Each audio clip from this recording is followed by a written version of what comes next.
This is the kind of town people still say hello, and they all know your name everywhere you go.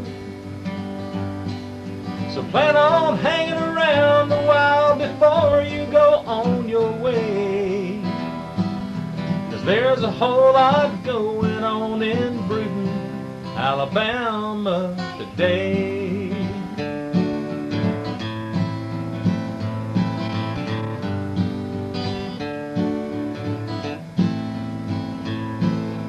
Plan on hanging around a while before you go on your way. There's a whole lot going on down here in Brewton today. Our Town, a program about people and issues of interest to our residents. Hosted by Roger Chapman.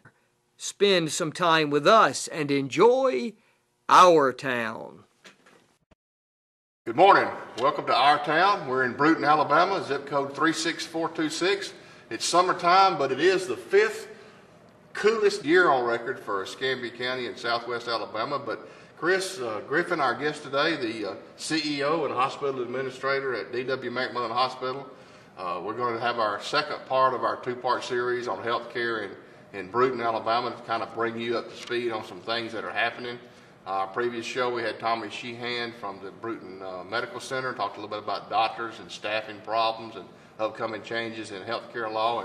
And Chris, you're right in the middle of that at the hospital, and I know your father was administrator up there before, I think, and yeah, have a few funny stories about that too. Got a few followed in his footsteps, and I know you got a family here in Brewton, and you're a big T.R. Miller fan, and glad to have you on the show. Appreciate your time. Well, thank you, Roger. Good morning, and I appreciate the opportunity to come talk with you and share with our community about what's going on in healthcare. You know, we talk a little bit about employees, employers in Brewton, and about the economy, and of course everything we do, Chamber of Commerce wise. I know you've been on that board and some other boards with me. Everything we do, we talk about economic development and quality of life and stimulating the economy, but we talk about, usually when we talk about employers, we talk about T.R. Miller, we talk about GP and but the hospital as an employer or as a payroll base, the hospital is important in a lot of ways, but right now it's providing a lot of jobs and got a pretty hefty payroll up there for Brewton. Well, I mean, and it is, Roger. I mean, just give you an idea of what we're talking about. We have about 300 employees. Now, that's not full-time employees. If you boil that down to what we might consider a full-time equivalent, there's about 260 employees that we have at the hospital. We have a payroll probably in the annual range of $12 million. So it is by far the largest expense of operating a hospital. It's probably 55. I mean, if you include benefits, it's probably 55 to 58% of the operating cost of the facility. The payroll. The payroll and the benefits for those staff members. And of course, that's the key to making things work at the hospital, the skill sets that you have there. Right. So. And I know there's been some talk and there is some plans to improve the hospital and add to the hospital. We'll get to that a little bit later on. But you know, one thing we talked about with Tommy, and I'm sure you're right in the middle of it, is kind of what we call the changing face of healthcare. Things change dramatically, sometimes over a decade, sometimes pretty quick. You know, in Alabama, especially in rural Alabama, we're in rural South Alabama, if you want to be even more specific, there's been some hospital closures. And we're fortunate, I think, with the stewardship and some resources we have here in management. We've got D.W. McMillan Hospital, and we're talking about expanding, improving our physical plant, our physical facility. Well, at the same time, we've got other small towns that are losing their facilities. And Roger, I think, and that's right. I mean, there's probably been 6 hospitals in the last 2.5 years that have closed in Alabama. And if you believe the folks who think they understand what's going on, the consultants and like, they expect to see another 10 to 15 more in the next 2.5 years. Hospitals similar to what we have in our county here, D.W. McMillan, Atmore Community Hospital.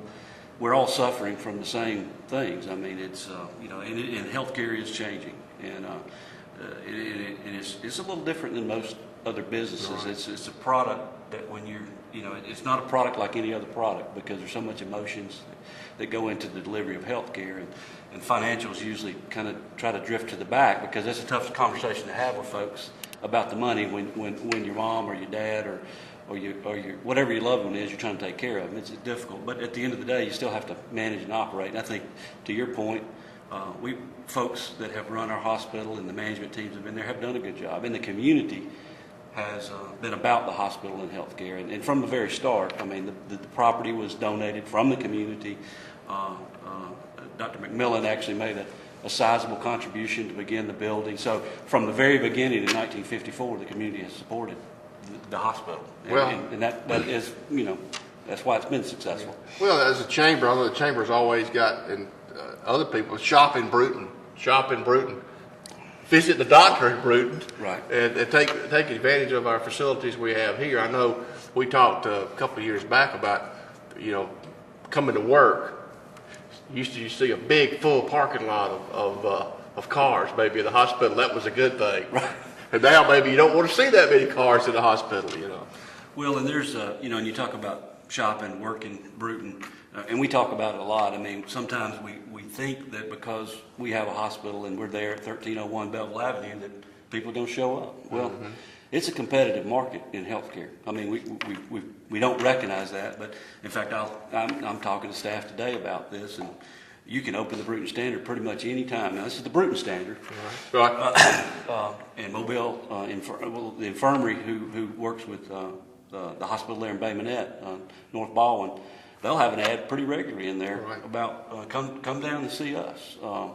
All the facilities are struggling and they're looking for patients, and so it is a competitive market. And I compare it with staff. We talk about you'll drive to Pace to buy some groceries or buy a pair of pants. Don't think for a minute if we got to take care of grandmama's health care, we won't drive if we don't think we can get the quality care we need right here in our community. So we try to impress upon everybody that we've got to deliver a positive experience, and quality goes right along with it. You're right, absolutely right. I can remember last Sunday maybe picking up the Sunday Mobile Press and seeing the ads in there, not only for physicians, but for facilities. Right. And also you watch the news, Channel 5 News or Channel 10 News, there'll be ads for hospitals, or for not just for doctors and but also to come to our hospital, recruit you to take advantage of their facilities. And I don't know if the community's noticed. I mean, we've done similar things. We've tried to brand the name D.W. McMillan. I say branded. I mean, it's always been D.W. McMillan, but to try to about 2 years ago, and I think we've talked at Rotary about this, to kind of brand the image, a new logo, and we've tried to do different things and expanding. Our most recent thing is a home medical equipment company. It's not, and it's branded, it's D.W. McMillan Home Medical Equipment, and it looks, everything you look at, hopefully for D.W. McMillan, it looks the same, because we have to continue to try to expand the system, the healthcare system. The core hospital is continually changing because of the rules, and inpatient care, which was basically what kept everything moving, continues to decline, and the experts say it will continue to decline. And if you want to talk about volumes, I could talk about that for a minute. But I mean, to give you an idea of what I'm talking about, 5 years ago, we probably admitted 3,000 patients to our hospital. This year, we will admit right at 2,000.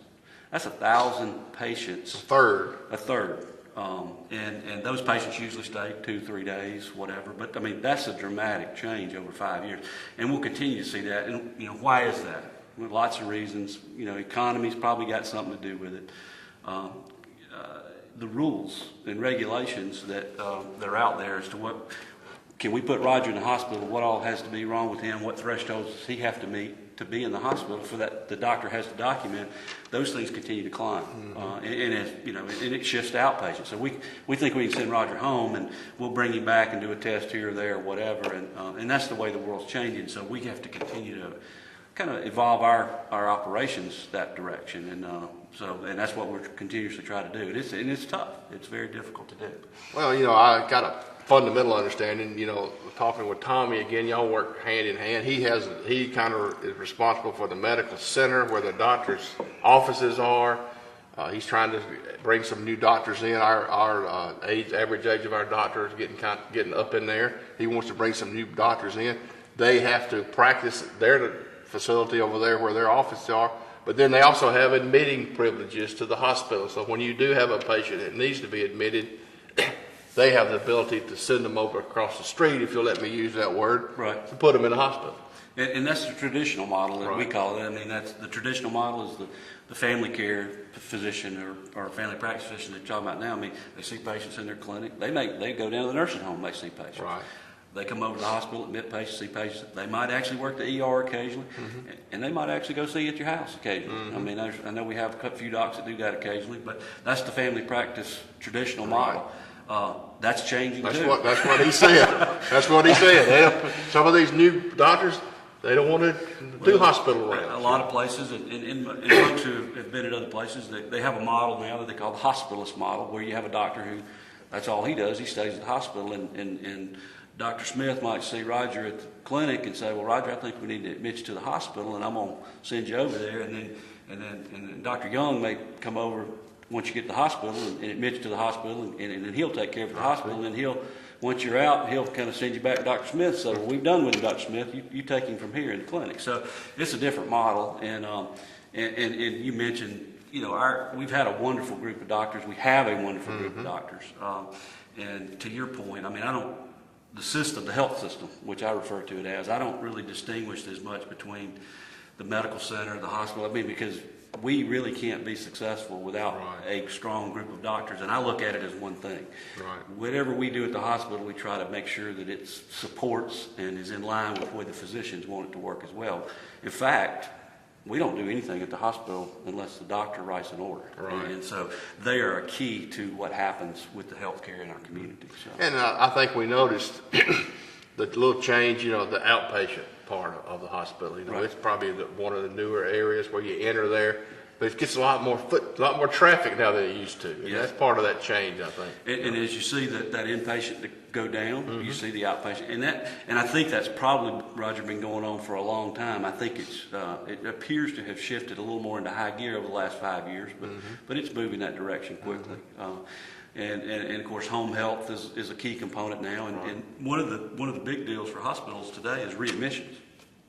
In other words, if you discharge that patient, the doctor discharges them, they go home. If they show back up within 30 days, there's a financial penalty for that. So the goal is when you do, it's almost like that perfect sweet spot of when to discharge that patient so that they're well enough so that they don't come back.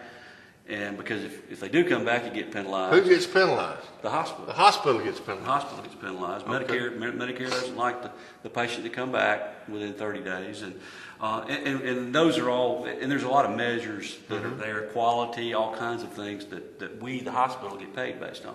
We get paid, in some ways, it's influenced by how Roger felt about the services and his experience at the hospital.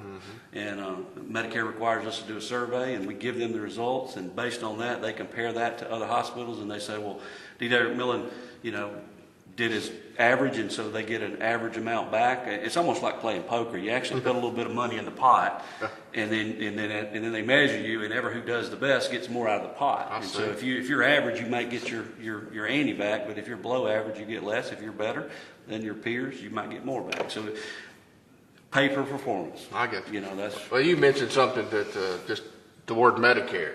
It's going to come up in healthcare discussions as America gets older, as we take care of older folks. Heck, me and you are going to be there one of these days if we're lucky. Right. But what is Medicare's role in your hospital? How important is that? What percentage of your business? I think it's extremely high. It is, and I mean, there's three primary payers, if you want to call it that. And Medicare is the largest. It's probably 40 to 45% of the business that goes on at the hospital.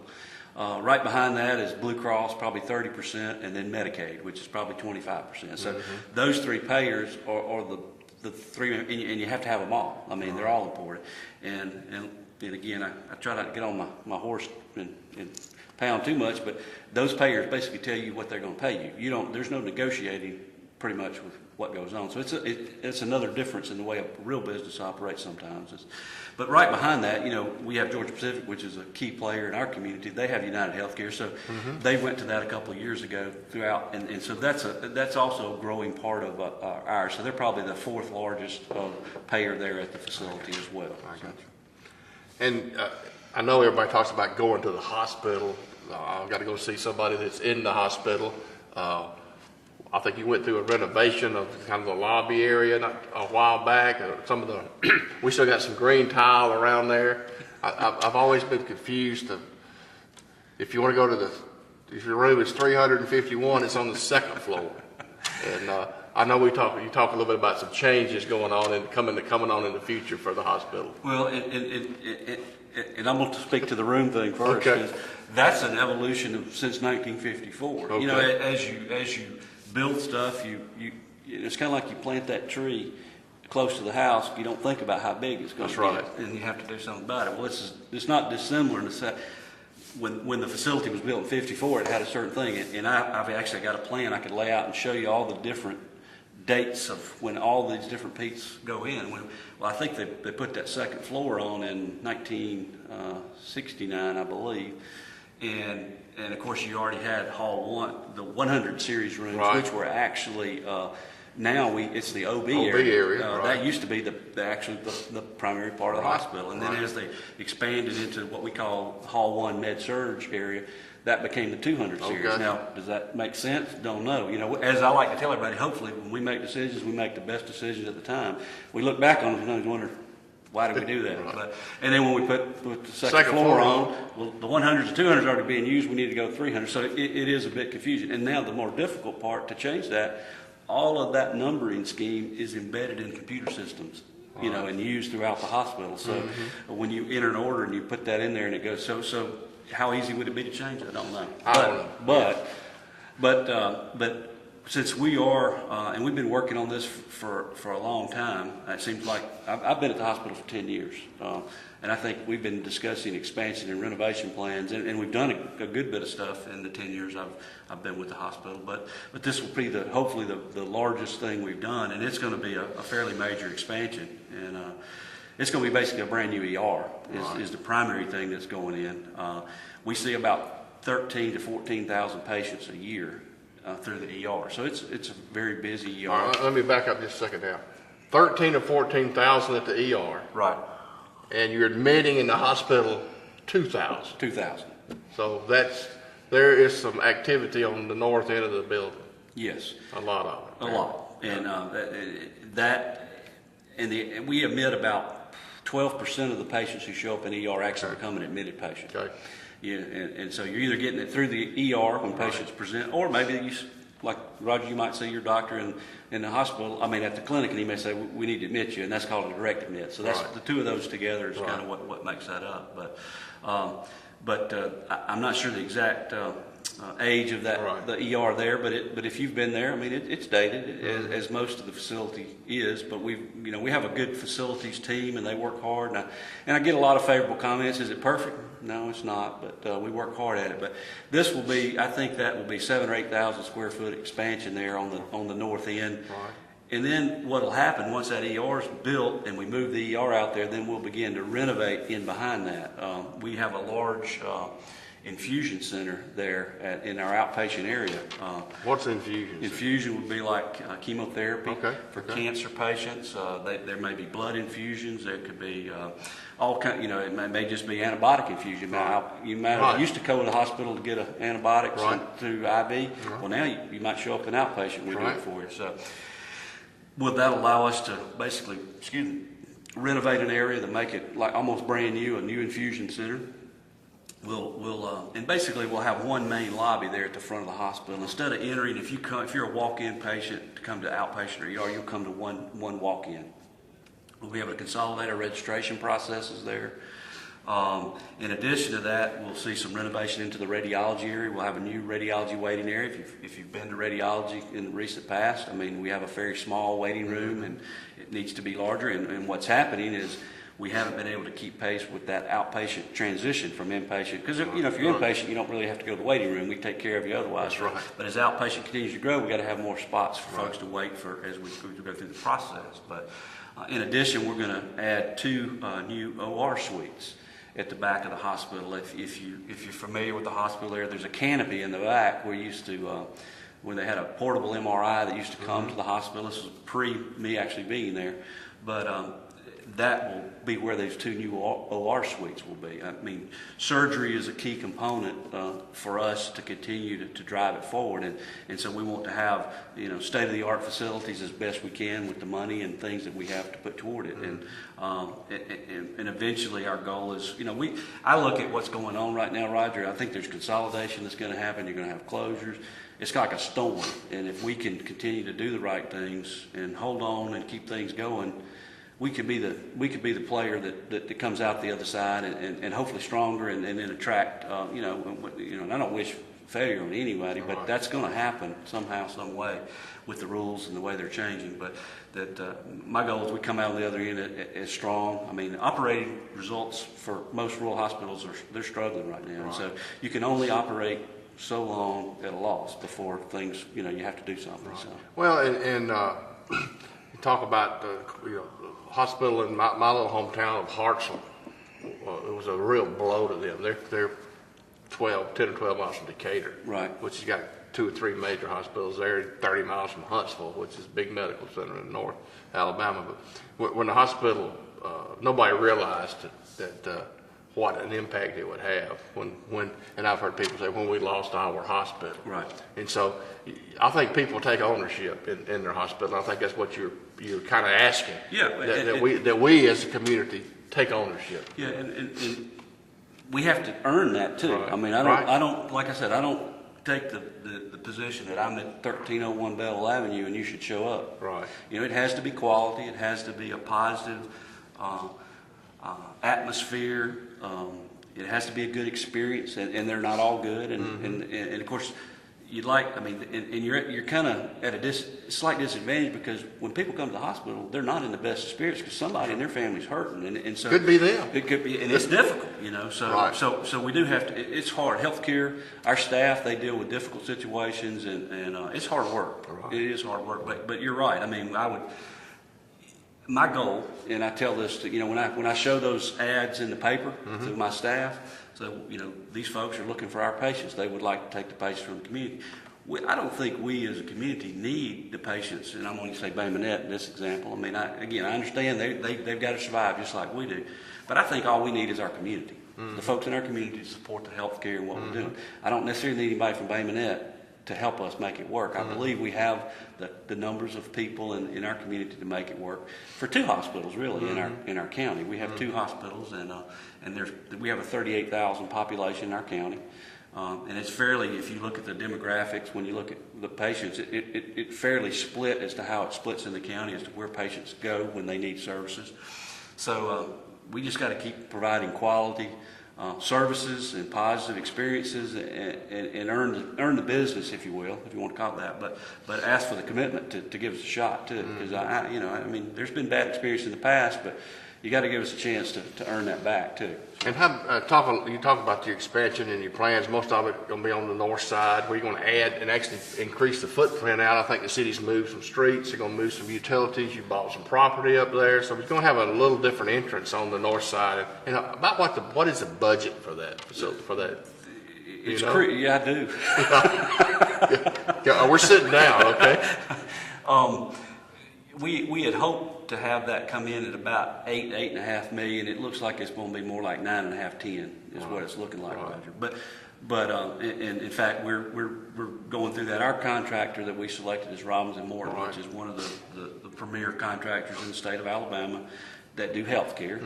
Good firm. We had a lot of interest, a lot of great firms that wanted to partner with us to do this. So we were pleased that we could choose from some of the best ones in the state. So that's good. But it will change up there, and what we're going to do, if you're familiar with that area, that road, which is Edgewood Drive on the north end of the hospital, it's about 5 lanes wide through there, and there's parking in the street, and it's dangerous. Yeah. Especially And you got an ambulance pulling in there occasionally. Yeah. So what we want to do, and we've actually met with the Planning Commission. I think it was last Monday, and presented to them what we'd like to do, and they're in favor of that. I think the neighborhood is in favor of what we're trying to do. But basically, try to take that road. And the north, if you want to say the north side, the side of the road that's closest to T.R. Miller High School, it will basically stay where it is. But the south side of that, we'll compact it down or move it to the north to basically make it a standard city street, if that's a fair statement. Right. And then we will, in the vacant lot, where there are 2 houses over there that have been torn down, that will become a parking lot. I see. And so now, where all this parking in the street, we'll have about 100 spaces out there, plenty of parking for folks. That's one complaint I get is we don't have a place to park when I go to the ER. Right. And if you're seeing 13,000, 14,000 patients a year, that's a lot of activity, and there's not usually one car that comes with that patient. If they come, there's a lot of folks that usually Plus, come. you got your outpatient up on that end too, so Right. you got people there coming and going. And so that'll cut down to a 2-lane, like a 2-lane road. And then the building will go fairly close up to the edge of the road, the ER will, and the ambulance entrance will be not almost in a similar place, but it'll be off of Edgewood there. But all of the walk-in and activity will be at the front of the hospital. I see. And I know you talk about expense and stuff, and I know to utilize, and there's some, and don't get me wrong, but there's some instances when the emergency room is the thing to do. Yeah. You've got to go to the emergency room. You have a catastrophic accident, you have a wreck. But then there's other instances where it's almost used like a clinic, and that's a very expensive undertaking to go in there and to get you to utilize that for a backache or a sprained ankle or something like that. It is, Roger. I think that's why we're seeing some of these what I call doc in the boxes coming up, and I don't know if it's something in the future for the hospital. I think it probably is. I mean, if and what you're seeing, in, like you said, a lot of emergency situations, and you're right. The emergency room is an emergency room, but it also isn't a clinic, because if you have something going on a weekend, there's not really anywhere for you to go. The doctor's offices aren't open, and so it may be that you have to come to the ER, and it is a clinic. But if an emergency comes in, it has to switch the gear back to the ER and take care of that emergency. And they triage, and they're continuously triaging the patients. But I foresee at some point we would expect to see something like that.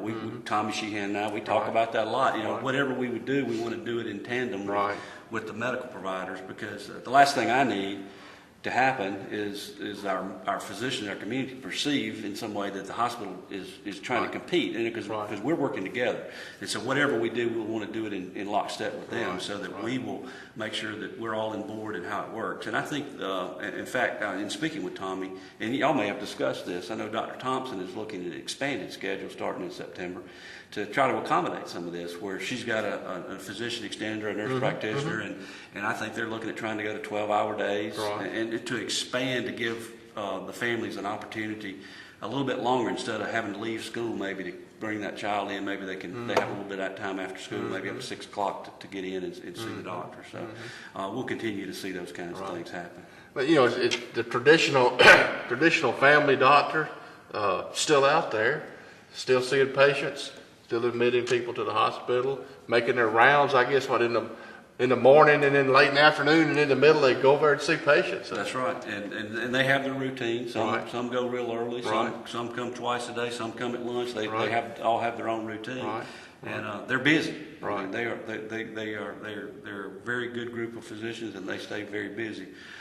In recruiting, we kind of touched on that, and Ms. Sheehan and I work very closely. The hospital supports all the recruiting activities of the physicians. We've recently signed an agreement with a physician from in the residency program at USA. We hope that he'll be here next summer.